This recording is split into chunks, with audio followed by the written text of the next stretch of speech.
Is your team not performing well? Is morale low and turnover high? Are you falling further behind the competition? I'm here to help. I'm Shani Magoski, and this is the Leadershifter Show, where business strategy and culture finally meet.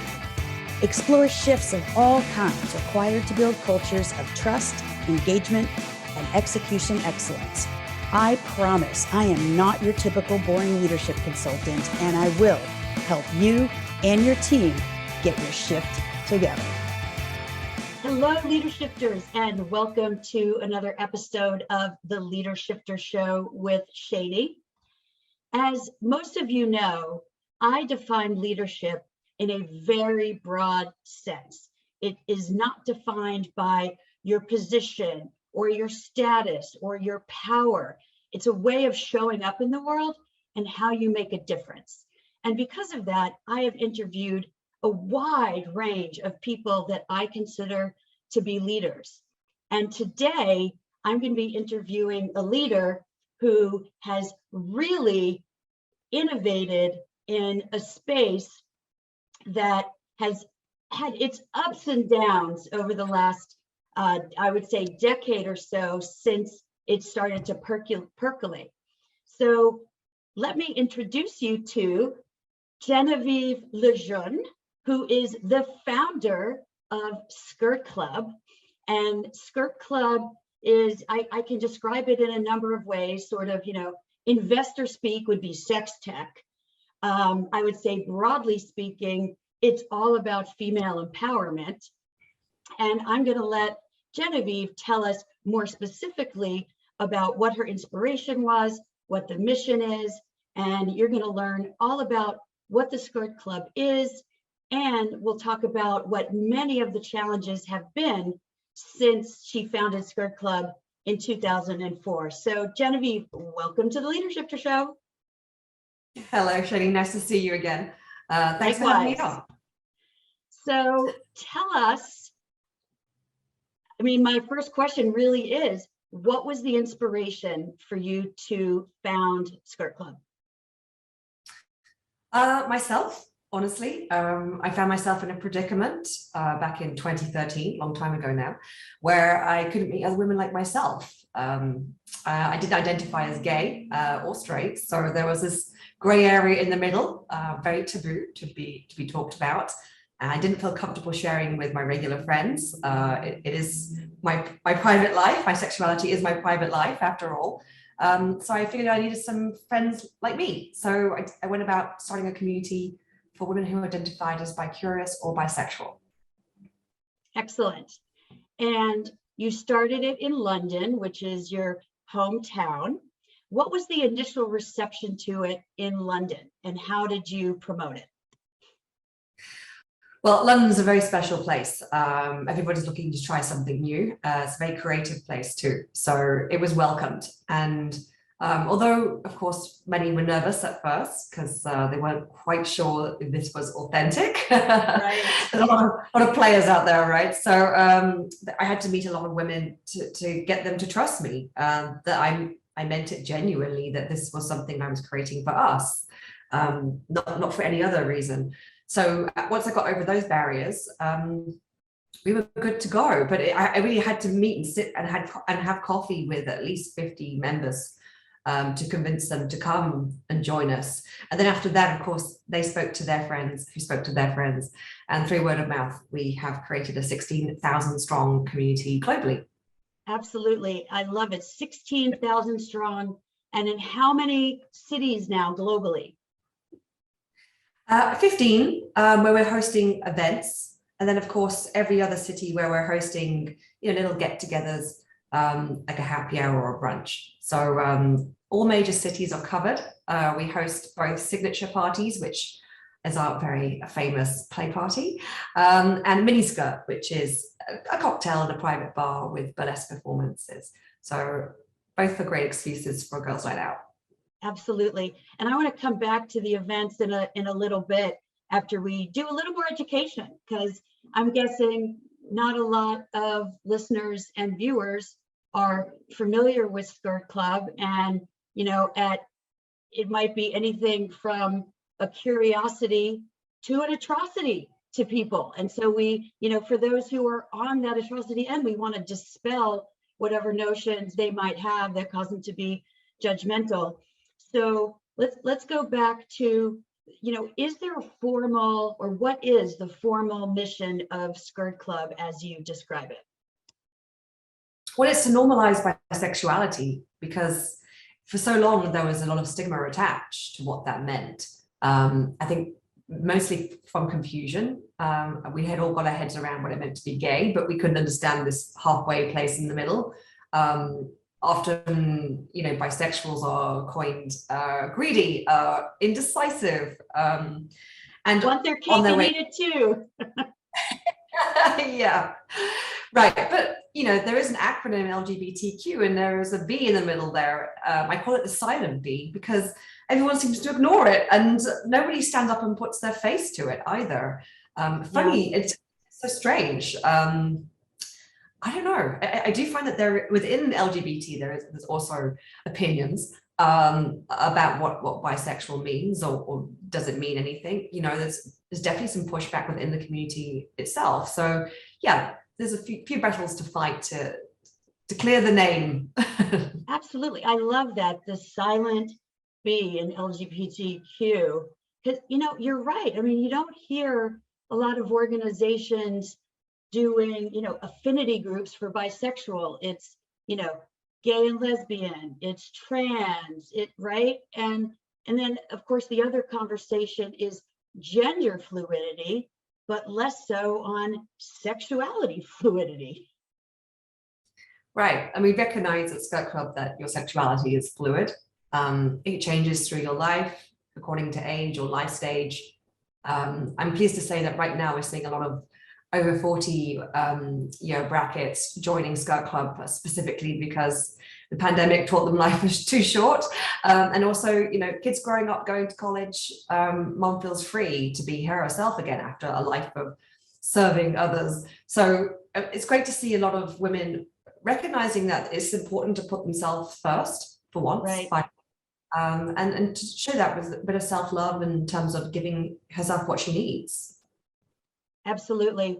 So remind me, was Miami the first US city you entered? It was, because I moved here from London, so by default it became so. But I quickly realized that New York was where it was at. So I happily commuted by plane for 3 years until I moved there. Yeah. Yep. Well, I'm only confirming because I was I was in the first group or second group of your membership wave in Miami. So early fan of Skirt Club, and I remember my first party, and you always do a great job with them. And one of the things I remember from back then was basically empowering women, not only in the boardroom, but in the bedroom. So is that kind of a big part of what Skirt Clubs offers, not just exploring sexuality, but how can they apply that? Yeah, confidence is key. And we have a motto at Skirt Club, confidence bedroom to boardroom. It's kind of like our brand promise to you, come to one of our events. Yes, it's going to be a little scary. You may have to come on your own. And as women, we're not really used to that, especially going to an event where you don't know anybody necessarily, right? So, but remember, we're all in the same boat here, and you quickly make good friends for life, actually. And that kind of putting yourself out there really, really helps you build confidence. Confidence is something women lack in general. Men have plenty for some reason. So I think it's healthy that we do have lashings of it ourselves. And I noticed really through my own experience that I was running my events on the weekend, and I was working in finance during the week, very male dominated environment. And yep. My confidence grew exceptionally, and I would waltz into work on a Monday morning, take hold of the meeting, direct everybody, no qualms. I suddenly realized that whatever I had done at the weekend was way more than anybody else in that meeting room. That's right. Not anymore that these like weaklings, so to speak, were trying to push me around. I was just like, no, this is how it's going to be now. So that newfound confidence I got from running Skirt Club taught me that for women especially, like it really is just a case of doing something scary and coming out of it with a huge smile on your face, because it wasn't that bad after all, right? So right. And you can can learn even more things about yourself and deflate that imposter syndrome that so many women have, especially in the workplace. Yeah, right. We're overly critical of ourselves, and of course, men are not. They're overly confident and overly praising of each other. So, you know, and I do love to see women transform into the butterfly that they should be. It's not, you know, as I said, I worked in finance for 10 years actually, so I witnessed a lot of wallflowers, women wallflowers, and big swinging dicks, you know. So something had to close the gap. And hey, if it's owning your sexuality and living your authentic self, I think that's a brilliant way to go about it. In fact, I think that is the key to it. It's one of the most obvious secrets I think the world kept from us. All you had to do was be yourself. Right, exactly, in so many areas of life. And you know, one of the things I know I and other members appreciate about it is that it's a safe space where no one's judging, people are exploring, you know, whatever, you know, you can participate as much or as little as you want to. And that never really existed for women before. I mean, men have tons of outlets for, let's just say, their sexuality as a big category, right? The strip clubs and call girls and, you know, all that sort of stuff. And I know lots of men, because I'm also a former Wall Streeter. I mean, I guess London, it's the city, but in New York, it's Wall Street. And I remember some of them being members of these private, secretive clubs where they'd get together and, you know, it wouldn't just be that they'd bring in these young, attractive women to serve the hors d'oeuvres and the cocktails and mix and mingle and flirt, but they drive fast cars and smoke expensive cigars and drink expensive whiskeys, and no women allowed. That's bullshit. I like to drive fast cars too. Me too. So, I mean, that's why I say you're such an innovator, and I admire you so much for stepping into a place that no one had stepped in before on such a grand scale and expanded it in the way you have. So let's move on to the parties, okay? So give us a little bit of detail about the different varieties of parties that you host, and not to layer on too many questions, but how did that change during the shift we all experienced during COVID? Yeah, okay, so there's kind of three types of events. There's a signature play party, which always has a theme, free-flowing champagne and cocktails, performances, icebreaker games. That's like the creme de la creme. And there's always in private apartments, usually in major cities. We do them in London, New York, LA, San Francisco, recently in DC, and if you're over in Australia, Sydney, Melbourne, and Berlin, of course, and we have like an annual Ibiza trip as well. So we're quite global on that score. Right. That's our major event. We also do mini skirt, which is the cocktail version. So less expose, but more still in a privately hired bar. We take privacy very seriously because you never really know how out somebody is. Assume that they're not. I think it's easier to come from that angle. Certainly younger generations are a lot more comfortable with it. But anyway, I noticed that anyone over the age of 35 probably hasn't told a single soul in their life that they like both sexes. So, you know, I go from that angle. So so mini skirt is great, especially as an entry level event. Like you're not sure yet who the membership is, if it's going to work for you. Come along and have a cocktail and watch some burlesque and make some new friends. And again, those are all in all the major cities. And then third, we have what we developed actually during the pandemic, because we had to find ways to do things in smaller groups, is Skirt Society. And that really is just casual, low-key meetups, joining a brunch, you know, in a fun place or happy hour somewhere. But it's really sort of no strings attached, right? So you're coming just to meet another 6 or 8 members. have a quick drink, and then move on to somewhere else for the evening perhaps. So, and those events are really easy to put together. So we do them in a lot of like second cities, like smaller cities. We've been running these in Austin successfully now for a year.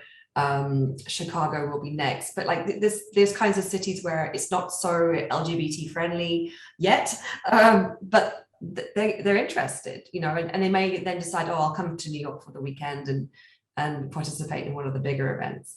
But it's a nice taster, and that model works very well in helping women come to terms with it a little bit, let them in gently. So yeah, that's important. Right, dip their toe in with either a skirt society or a mini skirt, see if they're comfortable enough, and to talk to like-minded women and decide if play parties are for them or not for them. And of course, again, at the play parties, you're not obligated to do anything, right? It's, meets people where they are. So what are, the quote unquote rules at a play party? Well, of course, there are rules of etiquette, which we publish on our website, and that's really around consent, and being friendly and not being pushy. I mean, not that we have that problem really with women in general, but these days it's more important than ever to help people understand what consent is. You can't just walk up to somebody else and start touching her. There needs to be a discussion or a suggestion or some form of consent given to that.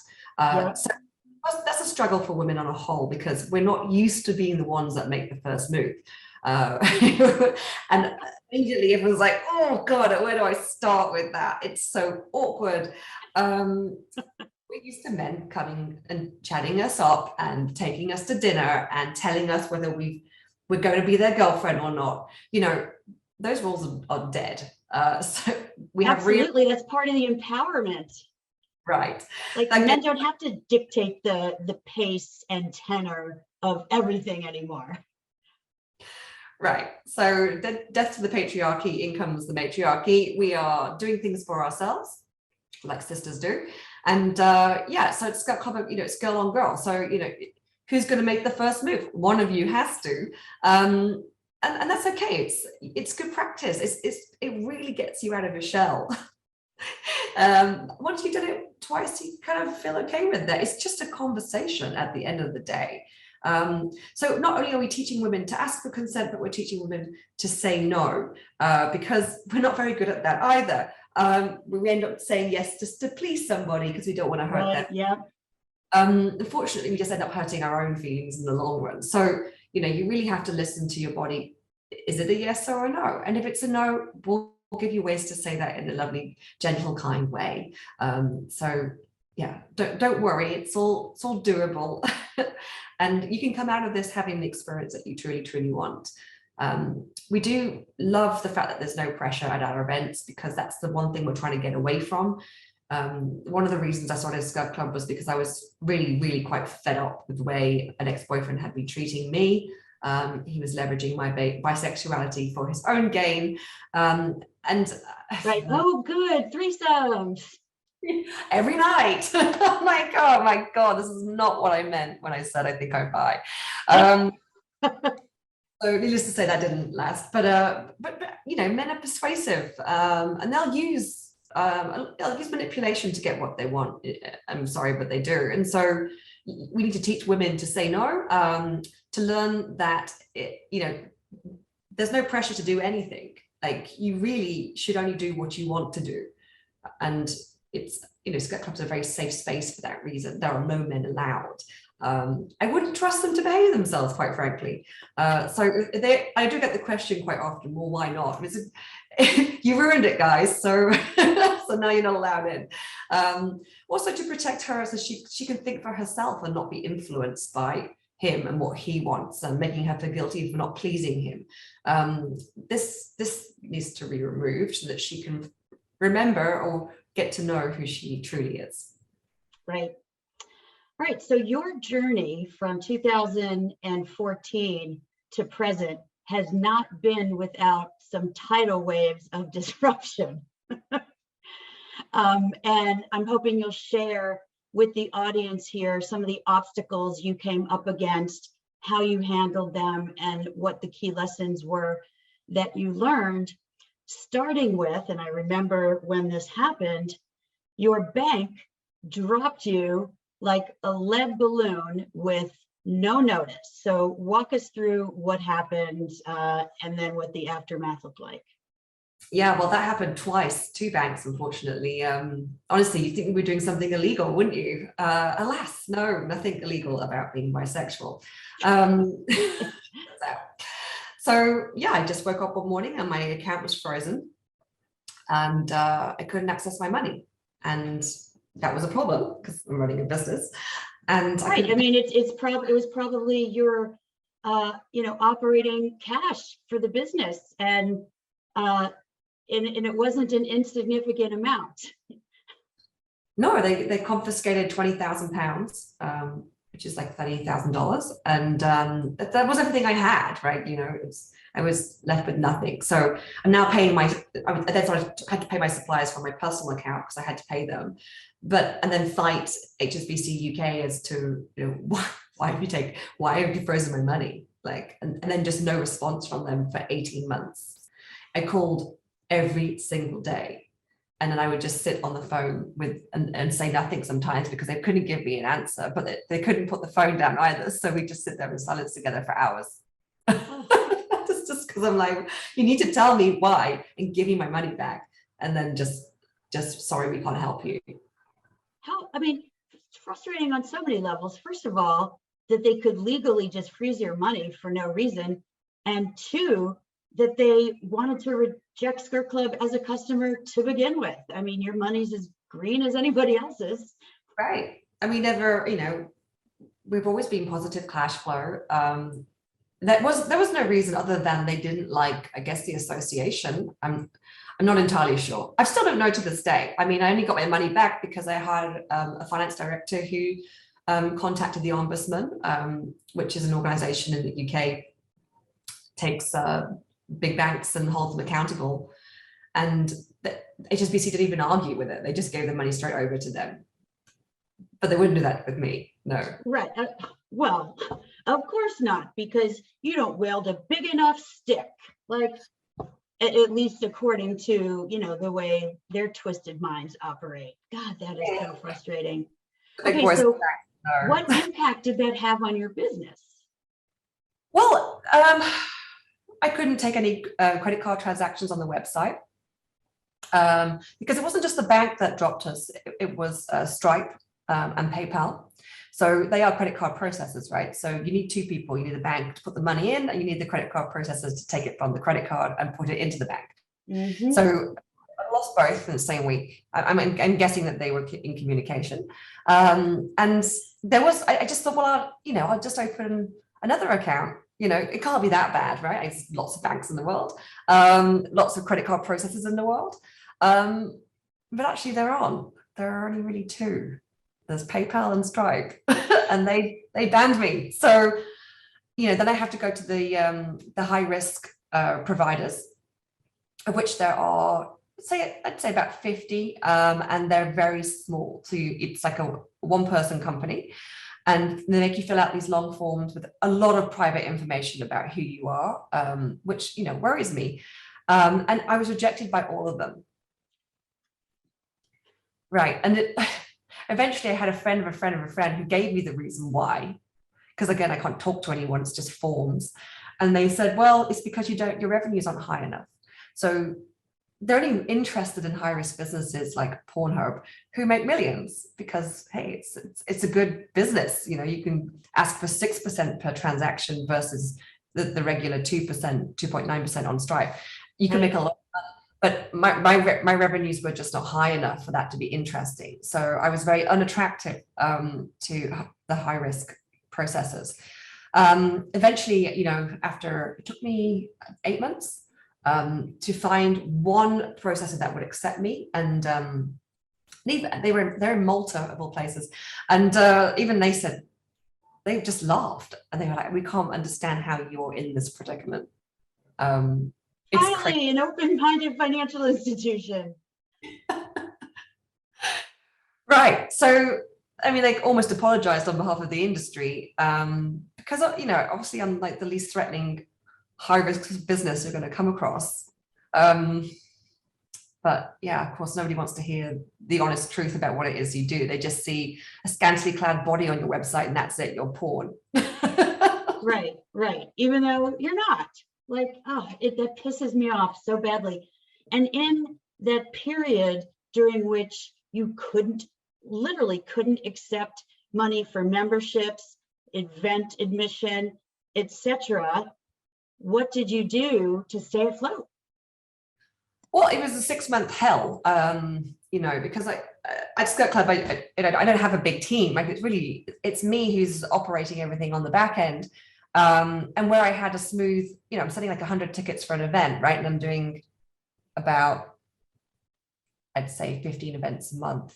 So that's a lot of ticket processing. You know, there's no way I could do that manually. So I had to just switch to using another processor, like Eventbrite, which is great, but of course doesn't integrate with my website, and I'm paying like 7% fees on their platform, which is really high. So I used that as a stepping stone until I could get back on my feet and use a processor, and then I had to code and build an API that would talk to the Malta processor, and you know that costs some money. That cost me like 2 months of development time. That's not cheap. You know, and it was complicated, and it breaks every 2 weeks. Like it's not even fun to fix. Like it's just a nightmare. And anyone who's used like Stripe or PayPal like will enjoy the reporting benefits. You know, the reports are fantastic. You can export, you can do it by different times, you can see your revenues. Oh, it's lovely. I don't get any of that, right? So now I've had to build those reports as well, and do some good old number crunching in Excel. This is all time consuming, requires a lot of labor. I am the labor, you know, it's a lot on me, and I do feel penalized for having done nothing wrong. Like it does feel extremely unfair. And yes, the business has, you know, it took a whack, absolutely, in the summer of 2019, but so did my mental health. You know, come the end of that summer, I would have described myself as depressed because there wasn't a waking moment where I could breathe. You know, I was constantly answering emails about why isn't this working, you know, processing tickets. It was just hell. And and in hindsight, of course, I should have just hired someone to do that, but I never had any idea how long it was going to take to fix. You know, I didn't think it would take me 8 months to find a processor that would accept us. Right. 8 minutes. Well, I admire your passion, your tenacity, your grit, you know, your creativity, so that you finally were able to come out of it on the other side and keep the business operating. And then of course, COVID hits and no in-person anything for a while. And I recall there was, you know, some online gatherings and conversations and all that sort of thing in the interim. And now got to be vaccinated or have a negative PCR test. So when there are in-person events, super safe and conscientious at this point.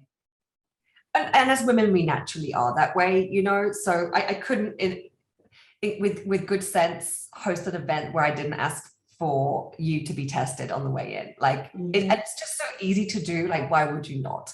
You know, we have an event coming up this weekend in New York. I've actually been, this is nice, I've been supported by a government initiative where they will camp outside with a van and COVID test every single one of the guests walking in. So with like, you know, good standard medical equipment, right? So it's not a home test.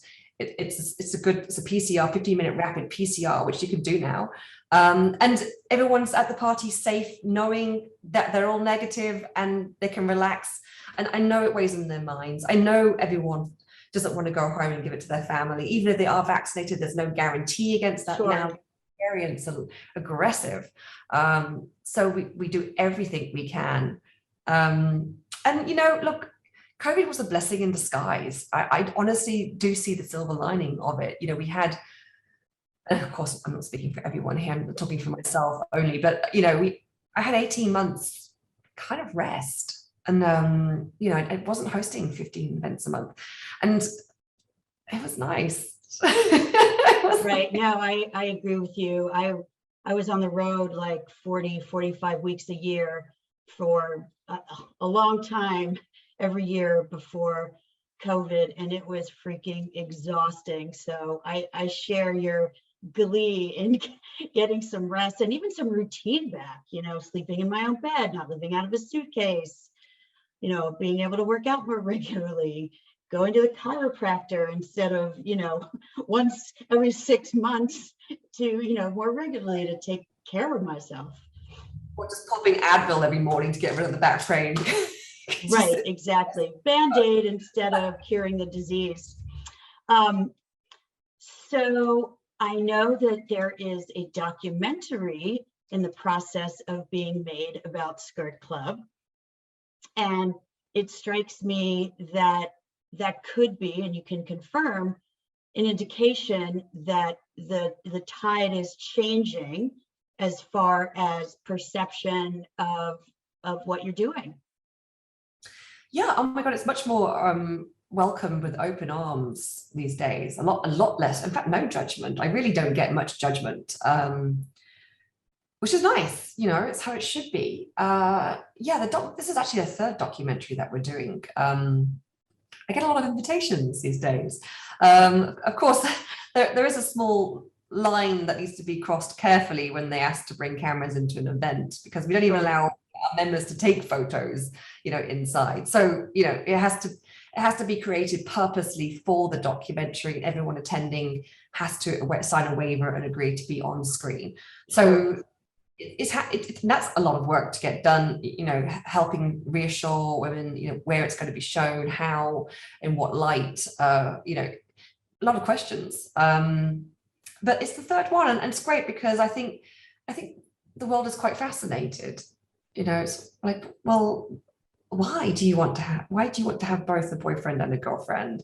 What's wrong with just one? Like, why do you know, I think there's a lot of questions, like, and what's I think blown most people's minds, and mine too, is how many women feel this way. Mm-hmm. Because I really felt I was the only girl in the world who was attracted to both sexes. And then I started talking to these new friends of mine, and it's most women. It really is. I get the feeling we're born this way, and it's actually society that conditions us to, you know, get married and be with one person for the rest of your life and raise children and make that your sole purpose of being alive. None of which I subscribe to. So ditto. No kids, no white picket fence for me. No. I'll paint that fence red, thank you very much. Right? And adorn it with some lace. Good call. Excellent. So how can women learn more if they're interested in becoming a member and attending any one of the 3 levels of parties? Well, it's very simple. You just go to our website, skirtclub.co.uk, because it's a British company first and foremost. And yeah, just fill in an application form. It'll take you 3 minutes. Yeah, that's kind of it. And then, so in the US, you'll be paying like a $50 to register, and that converts into a credit. So once you're approved, you'll have that in your purse and you can use it to spend on your first ticket to an event. We're really doing that to encourage you to come to an event, because there's no point in joining a membership and just sitting quietly, all shy on the website, not engaging, right? We really want you to come. Exactly. And putting some money down to register, I would imagine, prevents the bots or, you know, the creeper men from signing up because they think they're going to be able to troll the website or something. It's a deterrent also, you know, anyone who's just doing this for a joke isn't going to sign up anymore. And that's great. You know, Skirt Club is not for everybody, especially sleazebags. So yeah, don't bother. Right. Yeah, Well, so that's once you approve that you just join the events that you want to join, and I'll do an orientation like once every 2 weeks online. So you'll meet me at least, and then the other members who just joined. So yeah, you're going to feel pretty quickly for what it's all about. fantastic. Well, before we end today's conversation, any last words of wisdom or messages you want to get across to those listening and watching? I really want to ask all women to just be themselves, nothing more, because it's the simplest way of enjoying your life. It'll bring you ultimate happiness, and it's all you need. Right. Thank you. I love that. And that, of course, includes exploring any bicuriosity that you might have. And leadershifters, any other area of life where you're repressing desires or not exploring curiosities, like what are you waiting for? It's part of what my mission is as well, is to help people change their mindset and take actions that make them a little bit uncomfortable. And the worst that can happen is, I don't like it. So you go do something else, right? No harm, no foul, no pressure. Yeah. And, really- you know, a couple of other things that I just want to emphasize from our conversation that I think are so important. One is, let's not have the B in LGBTQ plus be the silent B, as Genevieve so accurately refers to it. And that is incumbent upon not only those who are the B, but also on those who, on everybody, right? Like you can't just accept the people who are most prominently talked about in the media and in, you know, PC circles, right? There, every letter has significance, has validity, you know, and we're all human beings. So let's make the B loud and proud. And then this issue of consent, right? Because it tends to be more of an issue perceived between men and women. It's also an issue between same-sex, women and women, men and men, and we should be empowered in whichever mix of human beings we are to seek consent and to say no when it's not something we're comfortable with. And again, because it's from bedroom to boardroom, it's not just in any sort of sexual advances. It's also, you know, taking on a new project at work that you really don't have the bandwidth for. We have to say no, or we have to renegotiate our deadlines or reprioritize what we're doing. Like, we can't just be pleasers because that's how we've been socialized. So no is not a dirty word. And of course, neither is sex. Two of my favorite words. Exactly. So leadershifters, thank you for joining me for this awesome episode.